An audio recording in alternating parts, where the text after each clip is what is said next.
Et bonjour les scorpions, je reviens pour vos prédictions pour les 2 prochaines semaines. On va voir ensemble qu'est-ce qui se passe au niveau de vos énergies générales, de la vie professionnelle, la vie sentimentale et des challenges et des défis à relever pour les semaines à venir. Donc là, écoutez, installez-vous confortablement. On est parti pour une version podcast où je vais faire une guidance qui ne comporte pas forcément de cartes. Pour le coup, là, j'y suis allée un petit peu à l'intuition avec ce que je ressentais. Donc on va voir ce qui se passe pour vous. On va commencer directement avec les énergies générales.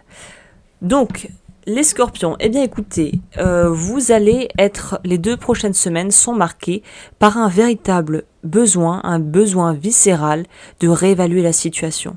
Alors encore une fois, réévaluer la situation, ça veut dire plein de choses pour plein de personnes différentes. Et c'est comme si finalement vous ressentiez un appel à mieux comprendre vos besoins, surtout émotionnellement parlant, comment vous fonctionnez et à ajuster votre quotidien en fonction de ces désirs et de ces besoins. Vous serez dans une dynamique de renouveau intérieur. Donc là, on est très dans un travail presque introspectif, d'essayer de comprendre comment on fonctionne, qui l'on est, de chercher à trouver un équilibre en soi, une espèce de paix, de sérénité, quelle que soit la situation. C'est une période évidemment qui est propice à la prise de recul et à la réflexion. C'est un temps de pause, un temps pour vous, finalement. Vous pourriez être plus enclin à vouloir poser des limites, à définir ce qui est important pour vous, à dire non peut-être à des invitations, parce que vous avez besoin de temps pour vous retrouver avec vous-même.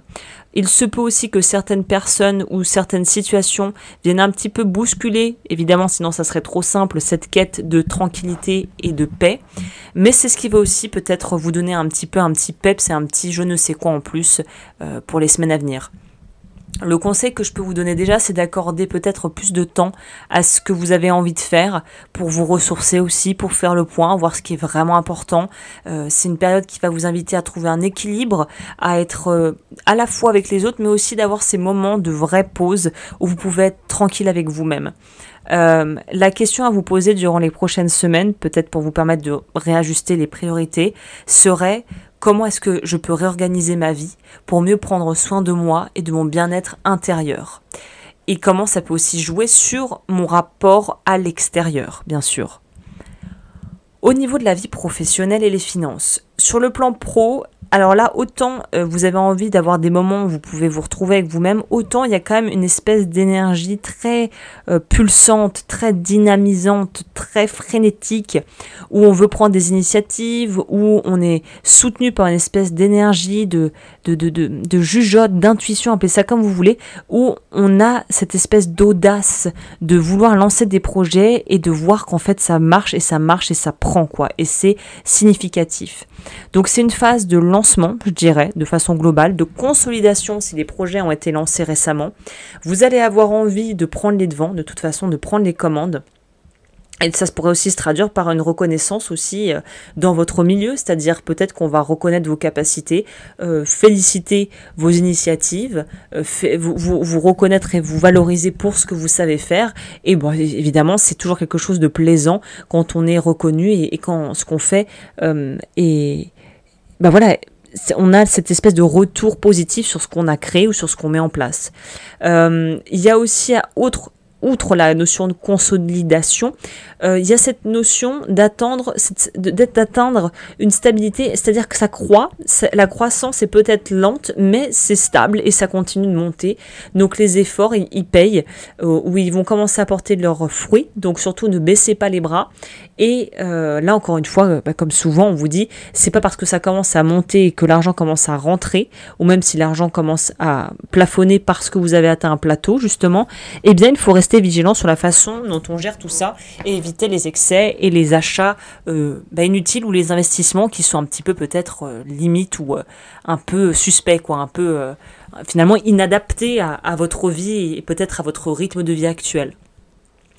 La question que vous pourriez vous poser par rapport à la vie pro pour pouvoir essayer de faire de tout ça quelque chose d'optimisé, si vous voulez ça, c'est quels sont les projets, qu'est-ce que je souhaite concrétiser dans les mois à venir et comment est-ce que je peux y parvenir en ayant une approche très stratégique et logique. Au niveau de la vie sentimentale, Alors là, dans le domaine de la vie sentimentale, il se pourrait qu'il y ait des petites tensions qui concernent en fait, plutôt que des tensions, j'ai presque envie de dire des tensions, mais finalement qui viennent nous parler de peurs liées à peut-être la peur de l'abandon, la peur d'être seul, la peur de ne pas arriver à sortir de quelque chose, mais il y a une espèce de peur qui n'est peut-être même pas consciente, mais qui est un peu lancinante et qui va un peu entacher vos relations. C'est-à-dire que si vous êtes en couple, il est possible que vous ressentiez un poids supplémentaire sur vos épaules, des préoccupations, peut-être que vous prenez comme une éponge les problèmes de votre partenaire et ça peut avoir un sacré impact sur votre manière d'agir, de choisir et aussi d'interagir du coup avec votre compagnon ou votre compagne. Donc ça pourrait également se traduire par une mise un peu à l'épreuve de votre patience, un peu comme si vous alliez être plus sensible aux reproches, que vous allez être moins patient, moins tolérant peut-être avec votre partenaire, d'où des conflits qui pourraient naître, et peut-être pour des choses extrêmement bateaux. Là on ne parle pas des crises de couple existentielles, là c'est plutôt les petites frustrations, la manque de communication et aussi des tensions qui n'ont peut-être rien à voir avec le couple, mais tout ça en fait fait une recette qui pourrait être un petit peu périlleuse si on n'arrive pas à bien communiquer avec son partenaire ou sa partenaire, et si on n'arrive pas aussi à dépasser ces malentendus et ne pas laisser ces non-dits s'installer dans nos vies et finalement nous empoisonner la vie, alors qu'on pourrait très bien éviter tout ça.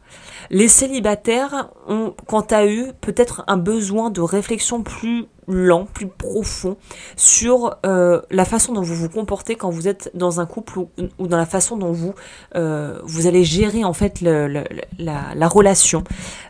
Soit il faut juste continuer ce que vous faites et ça fonctionne très bien, soit vous pourriez être finalement mis ou mise au pied du... C'est quoi déjà l'expression ? Sur le fait accompli quoi, et vous allez vous sentir un petit peu comme pris dans un espèce de jeu des miroirs où vous allez vous dire mon Dieu, est-ce que c'est ça que je fais, est-ce que c'est ça qui se passe, pourquoi est-ce que ça se répète ou pourquoi ça se passe de cette manière. Vous allez peut-être repenser à des histoires qui font écho avec ce que vous vivez, des vieux schémas, des histoires passées, peut-être même au niveau familial de vous dire mon Dieu, la prise de conscience horrible où on se dit mon Dieu, je crois que je suis en train de faire comme mes parents ou quelque chose comme ça. Donc là, eh bien écoutez tout ça. Ne laissez pas toutes vos peurs empoisonner votre existence non plus. Là, il y a juste une notion d'être, comment dit-on, de garder la tête froide et de rester très pragmatique et de se dire, c'est pas parce que j'ai vécu des schémas et que je les ai peut-être répétés que je suis condamnée à faire ça toute ma vie en fait. Il y a d'autres voies, il y a d'autres chemins. Si vous voulez choisir une autre voie, c'est possible. La première étape, c'est d'en prendre conscience et dans les cas les plus profonds et les plus ancrés, c'est de se faire aider.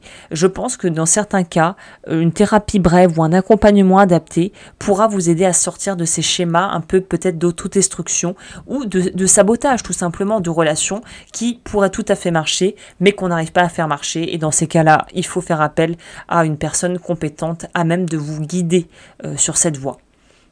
Donc là, la question que vous pourriez vous poser à cet égard, c'est quelle peur ou attente en amour ai-je encore à guérir pour pouvoir m'ouvrir pleinement à une relation épanouissante? Parce qu'on traîne généralement tous nos petits traumas de l'enfance bien compilés, s'ils ne sont pas traités et mis en lumière, évidemment, généralement, 9 fois sur 10, ça se rejoue dans la vie quotidienne et dans notre vie de couple et c'est vraiment pas plaisant. Donc là, si vous sentez qu'il y a des choses qui commencent à prendre trop de place ou à vous dépasser, n'hésitez pas à vous faire aider. Je pense que c'est la voie de la sagesse que de savoir quand quelque chose ne va pas et d'arriver à le dire. Voilà. Au niveau des défis, eh bien écoutez, les peurs qui peuvent ressortir en ce moment, même si on ne sait pas trop d'où elles viennent. Le besoin de contrôler est une des grands axes qui peut vous poser problème, parce que quand on a peur, il se peut que vous ayez tendance à vouloir contrôler encore plus ce qui se passe pour gérer votre propre stress. Donc du coup, ça impacte les autres et ça stresse encore plus l'entourage. Donc là, c'est comment arriver à faire déjà descendre la pression vis-à-vis de vous-même. Ça va impacter bénéfiquement l'entourage. Et quelles clés vous pouvez mettre en place, quelles portes vous pouvez ouvrir plutôt pour accéder vers une forme de résilience et, comme je vous le disais précédemment, ne pas vous retrouver écrasé par des obligations, par des responsabilités, par un contexte que vous n'avez peut-être pas choisi, mais que vous nourrissez et qui peut être problématique. Voilà. Eh bien écoutez, j'espère que cette guidance a pu vous éclairer. Si c'est le cas, n'hésitez pas à partager mon travail, à aimer, à commenter, à vous abonner. Et moi, je vous retrouve très très vite pour de nouveaux épisodes. Sachez que pour vous, les prédictions et la guidance pour l'année 2025 est sortie sur ma chaîne. Vous pouvez retrouver ça directement dans les vidéos publiées récemment. Sur ce, je vous dis à très vite. Prenez soin de vous.